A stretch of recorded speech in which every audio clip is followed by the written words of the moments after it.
Hallo und willkommen zu unserer Serie Mein Laptop von innen.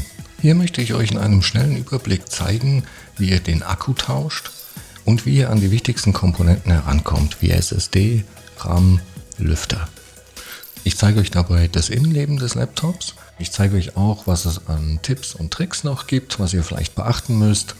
Und dass es im Grunde genommen nicht so schwer ist, einen Laptop aufzuschrauben und an die einzelnen Komponenten heranzukommen.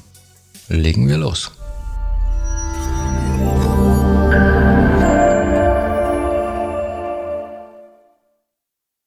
So, wir haben hier einen Dell Inspiron 14 und zwar einen 7400 und ich sage euch auch, wie ihr an die Modellnummer rankommt, aber zuallererst stellen wir sicher, dass das Laptop nicht mehr mit dem Ladekabel verbunden ist.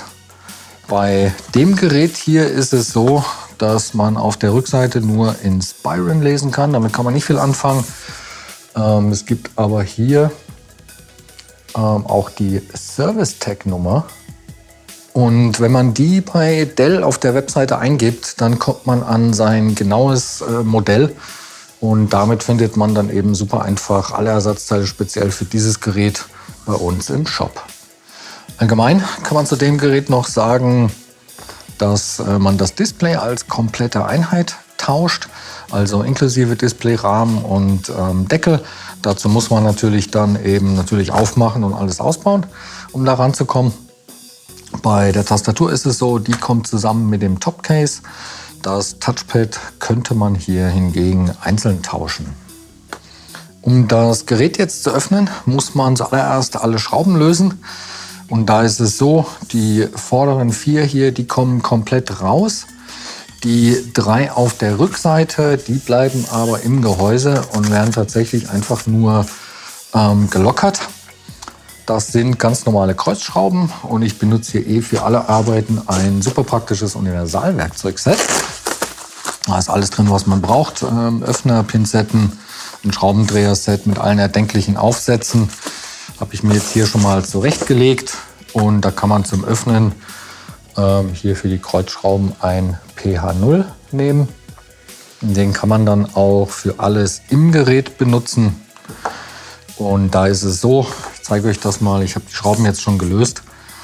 Und hier drüben sieht man auch schon, wenn man die Schrauben löst, dass sich da die Unterseite schon nach oben wölbt.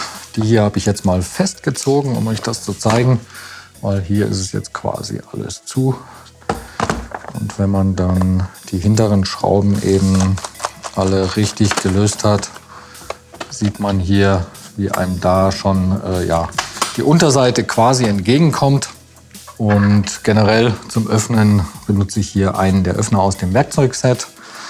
Und ja, wie gesagt, also da hat man echt leichtes Spiel. Falls das doch mal irgendwie ein bisschen verschlossener sein sollte, dann das Grundprinzip ist eben, dass man zwischen Unterseite und Gerät eine Öffnung schafft oder eben die vorhandene nutzt und dann quasi hier sich um das Gerät herum arbeitet und das nach oben hebelt.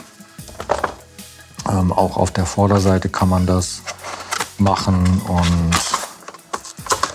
da hat man, glaube ich, bei dem Gerät hier zumindest echt leichtes Spiel. Also auch hier sieht man, wie schnell das ging. Falls das irgendwie nicht ganz so einfach gehen sollte, dann einfach in dieser Technik weitermachen und sich da einfach um das Gerät herum arbeiten. Nicht mit Gewalt, sondern mit Geduld. Und dann kann man so wie hier irgendwann die Unterseite einfach vom Gerät nehmen. Und ja, so sieht das dann von innen aus. Gut, bevor wir jetzt aber irgendetwas weiteres hier machen, trennen wir auf jeden Fall als allererstes den Akku vom Mainboard, dass das Gerät auch wirklich keinen Strom mehr hat. Und wir sehen hier die Verbindung zum Mainboard, den Stecker. Und den zieht man nach hinten raus. Das ist ja nicht viel Platz, aber man kann den seitlich greifen. Und ist dann so auf der sicheren Seite. Gut, was können wir hier noch sehen? Wir sehen hier generell eine Abdeckung, die man abziehen kann. Die klebt normalerweise hier relativ fest drauf. In dem Fall ist die jetzt aber schon ganz lose. Und da sehen wir hier nochmal eine kleine Abdeckung, Da ist die SSD drunter. In dem Fall ist das jetzt eine verkürzte, da passt aber auch eine lange rein. Dazu aber gleich mehr. Dann ja, sehen wir hier natürlich den Lüfter und den Heatsink. Das gibt es in der Variante für CPU oder auch in der Variante, dass hier ein Grafikchip verbaut ist. Dann wäre hier auch nochmal ein Heatsink drüber. Wir sehen hier drüben die CMOS-Batterie, die hier aufgeklebt ist und die läuft zu diesem Stecker hier. Hier sehen wir das WLAN-Modul und beim RAM ist es so, der ist hier fest aufgelötet. Das heißt, den kann man nicht einzeln tauschen oder erweitern. Aber was man hier tatsächlich einzeln tauschen kann, ist die Strombuchse, falls die mal irgendwie den Geist aufgibt. Und da ist es so, die sitzt hier quasi unter dem Scharnier. Das heißt, die beiden Schrauben vom Scharnier gelöst, nach oben geklappt. Hier läuft der Stecker, den man so einfach rausziehen kann. Und so kann man echt super einfach die Ladebuchse, die Strombuchse tauschen. So, um den Akku auszubauen, muss man nur die Schrauben, die hier drumherum laufen und hier auch beschriftet sind, rausnehmen. Und da ist es so, dass die hier ein bisschen anders ist. Das heißt, die dann einfach getrennt aufbewahren. Die ist sehr, sehr, sehr, sehr klein. Da würde ich fast sagen, wir nehmen da mal ein PH00, also eine etwas kleinere Variante. Ja, wenn dann alle Schrauben raus sind, kann man den Akku so nach oben hin aus dem Gerät nehmen. Und ja, so eben gegebenenfalls auch tauschen. Unter dem Akku sehen wir hier übrigens jetzt auch das Touchpad. Und da ist es so, wie gesagt, das kann man auch einzeln tauschen. Und dafür muss man die 3 Schrauben von der Halterung hier vorne rausnehmen und die 2 seitlichen hier. Und dann kann man das Touchpad nach oben hin rausnehmen. Auch diese Verbindung hier muss man trennen. Und da ist es so, dass das ist hier super verklebt. Das Klebeband, ja, also das kann man jetzt hier natürlich einfach abziehen. Ich würde das bei dem jetzt mal lassen.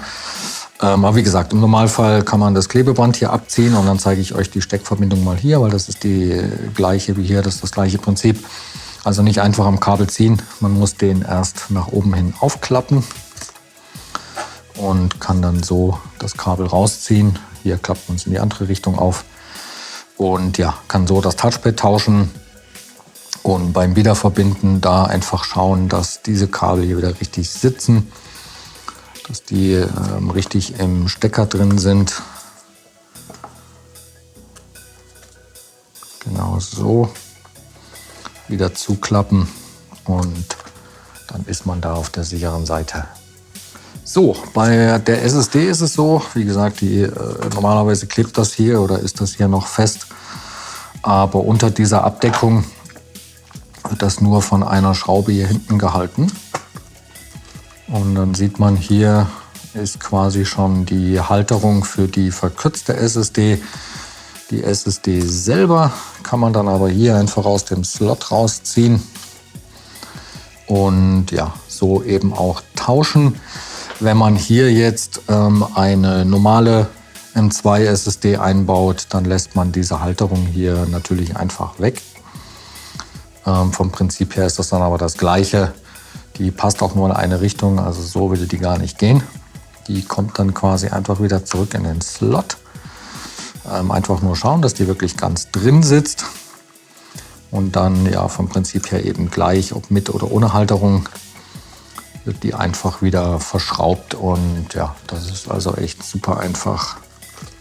Bei dem Lüfter ist es so, dass man den auch einzeln tauschen kann. Es ist auch hier, falls man doch mal alles tauschen will, auf diesem Klebedingsbums hier, ist tatsächlich eine Anleitung, nicht nur für die SSD. Da ist tatsächlich auch hier die Schrauben, die für den Heatsink notwendig sind. 1, 2, 3, 4, 5, 6, 7 tritt dann nur in Kraft, wenn hier auch ein Grafikchip verbaut ist. Und so hätte man dann schon den Heatsink gelöst. Wenn man jetzt aber wirklich nur den Lüfter an sich tauschen will, geht das. Der wird nur von diesen Schrauben hier gehalten. So, Zumindest glaube ich das.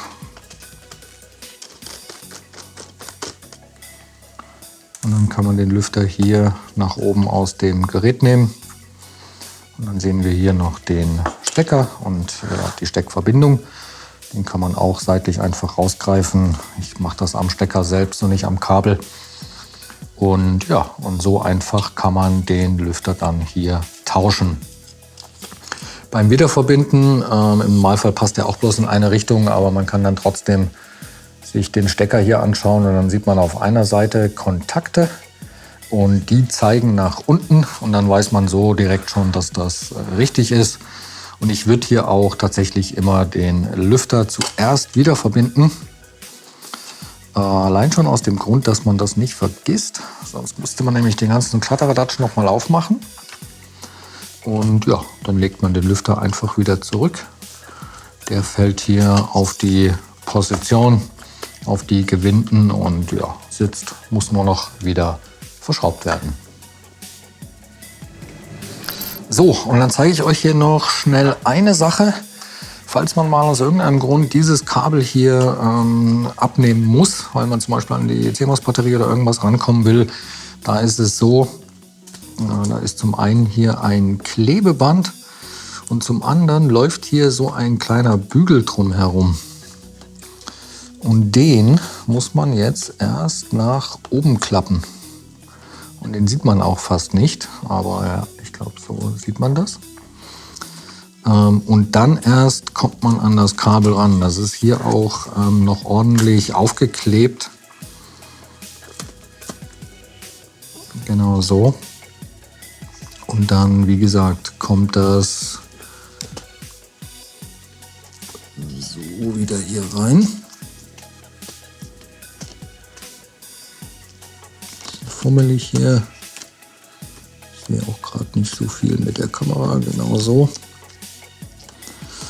Und dann auch den Bügel wieder drum machen. Ein bisschen schauen hier, weil hier auch überall Kontakte sind. Also einfach vorsichtig, nicht mit Metallgegenständen oder so. Und ja, so würde man dieses Kabel hier eben auch lösen können, um dann eventuell hier woanders dran zu kommen. So, den Akku einzubauen, auch super einfach. Der kommt nämlich einfach wieder auf seine Position und er hat ja hier auch nicht wirklich viel Spielraum. Das kommt direkt über die Gewinde, also genau so sitzt der dann schon perfekt. Und dann merkt man sich, dass diese einzelne silberne Schraube hier in der Mitte war. Ja, und dann muss man das Ganze eigentlich nur wieder verschrauben. Ja, und auch hier ganz, ganz wichtig, am Ende natürlich nicht vergessen, auch das Kabel wieder zu verbinden. Sonst springt das Laptop nicht mehr an. Und dann muss man die Unterseite nochmal abnehmen. Und da einfach den Stecker wieder zurück bis ganz zum Anschlag.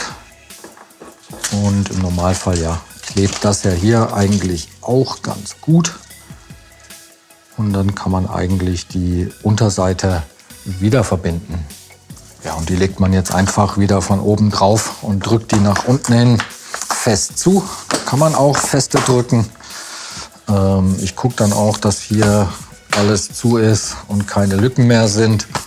Und dann, wie beim Aufmachen schon erwähnt, hier oben braucht man jetzt gar nicht so fest zuzudrücken.